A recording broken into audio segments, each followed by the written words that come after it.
ئیسلام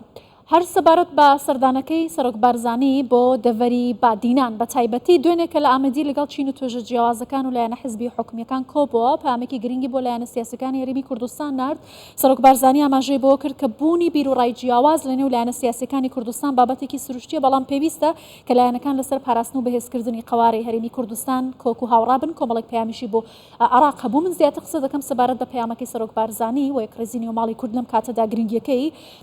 بەڕێز عەبدوڵڵا حاجی محمود جێگیری سەرۆکی پارتی سۆسیال دموکراتی کوردستان لە هەولێرەوە میوانی منە. بەڕێز عەبدوڵڵا کاتت باش، سپاس کە لەگەڵ کوردستان 24.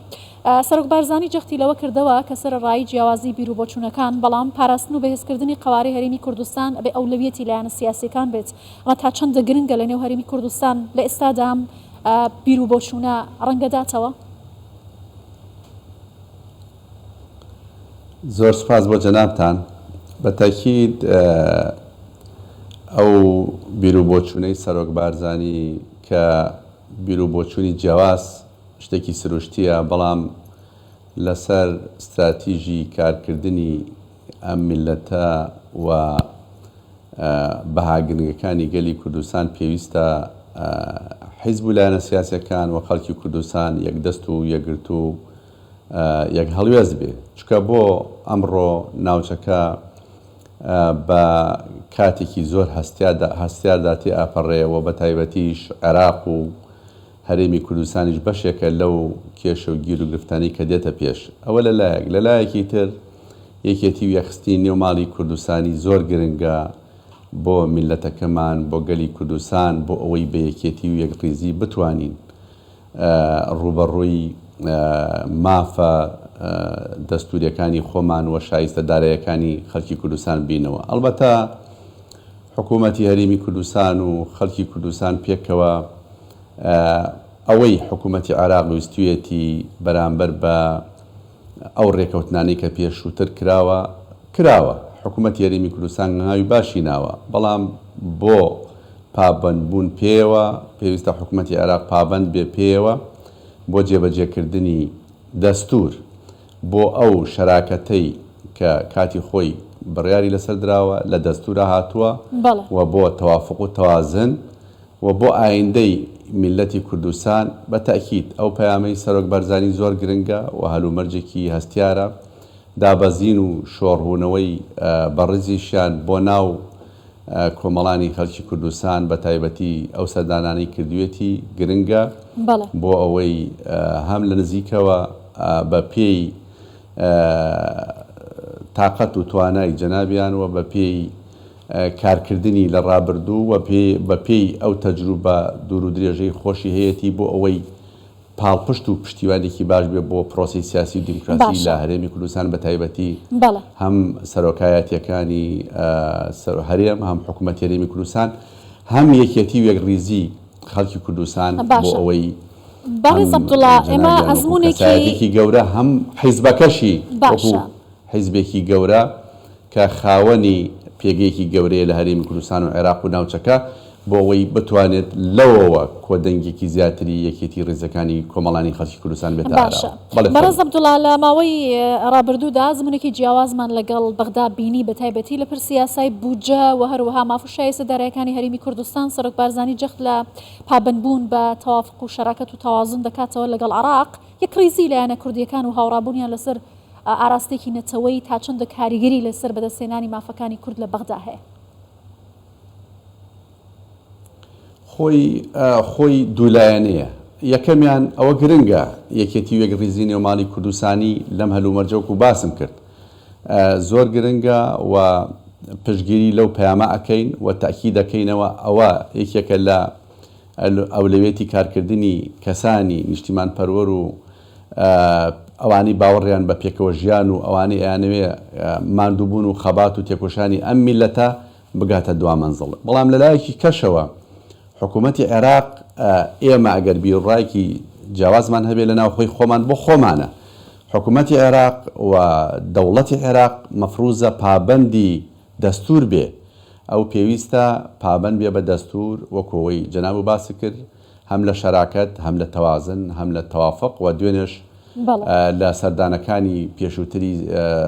سەرۆک بارزانی تاکیدی لەوە کردەوە و هەمومان تاکید لەوە ئەکەینەوە حکوومەتی عێراق پێویستە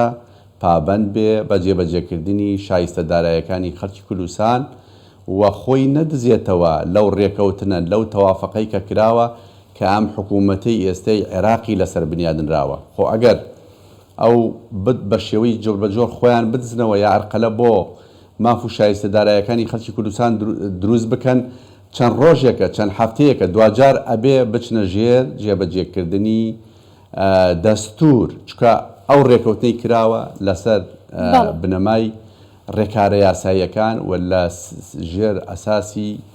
دەستور کراوە لەبەرەوە حکوومەتی هەرێمی کوردستان و قواری سیاسی هەرێمی کوردستانیش قوارێکی دەستوریە حکوومەتی عێراق وا باشترە زوو ئەو پرسەی هەیە ئەو پرۆسی هەیە یەکلایی بکاتەوە و پابند بێ بە دەستورەوە بۆ جێبەجێکردنی ماف و شایستە داراییەکانی خەڵکی کوردستان زۆر باشە بەڕێز عەبدوڵڵا لە هەرێمی کوردستانی هەڵبژاردننی پەرلەمانی کوردستانمان لە بەردەمە بۆ خولی شەشەم داوا دەکرێت کە لە کاتی خۆیدا بەڕێوە بچێت وکو پارتی سۆسیالیست دموکراتی کوردستان ئێوە پێتان وایە هەڵبژاردن لە کاتی خۆیدا بەڕێوە دەچێت و چ ئامادەکاریێک پێویستە لایەنەکان بیکەن بۆی کەیتر چیتر دوانەکەوێت خۆی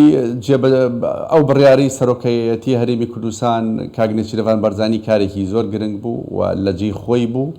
و تاکی دەکەینەوە ئێمەش کە هەڵبژاردن زۆر گرنگە شتێک کە مابێتەوە لە هەرێمی کوردستان کە ئێمە شانازی پێوە بکەین دەسا و دەستکردنی دەسەڵاتە باوەڕبوونمانە بە بەڕێوەبردننی پرۆسەی خۆ بەڕێوەبردن کە ئەوەش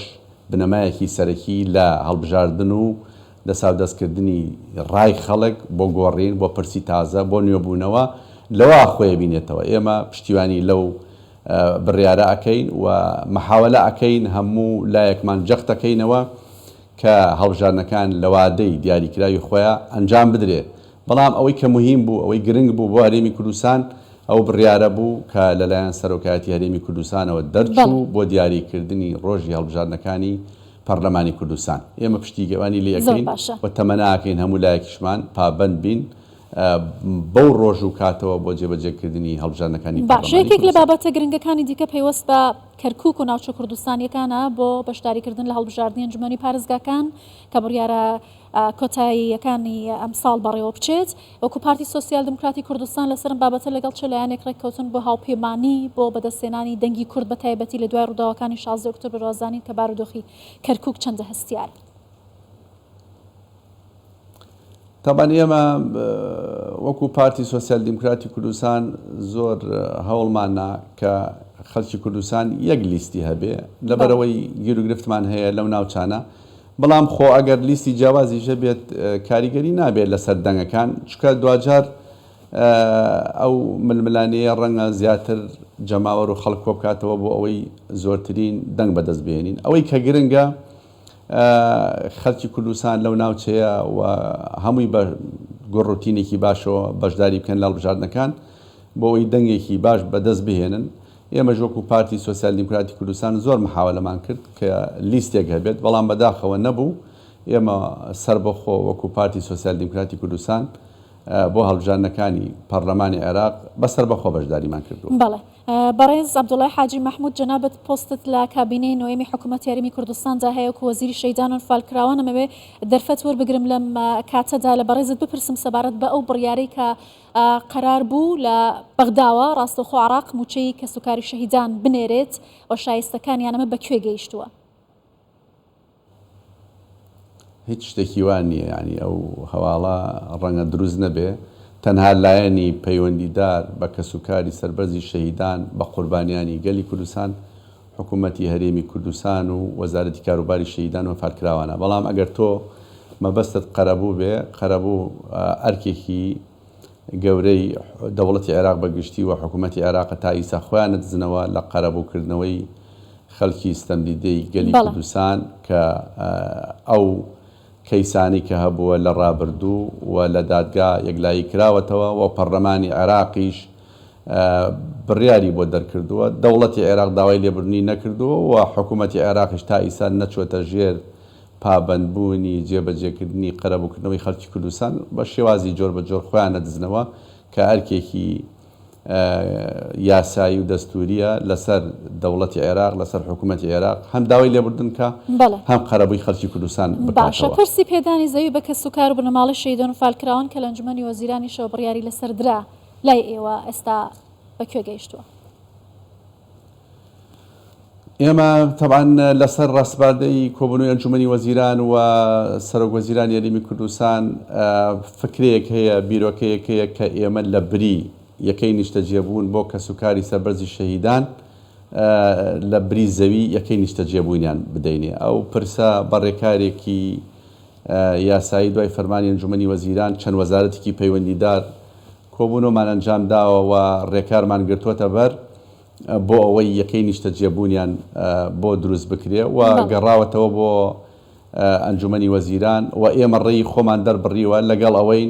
خۆتان نەزانن مەسەلەی زەوی ڕەنگە کەسوکاری شەهیدان منحەیەکی دیاریکراوی هەیە نەتوانێت یەکەی نیشتەجێبوون کاتەوە و ئەرکێکی گەورەی ماڵ و منداڵیشیان لەسەرە لەبەرەوە ئەو بیرۆکەی کە هەبوو لە بری زەوی یەکەی نیشتەجێبوون کە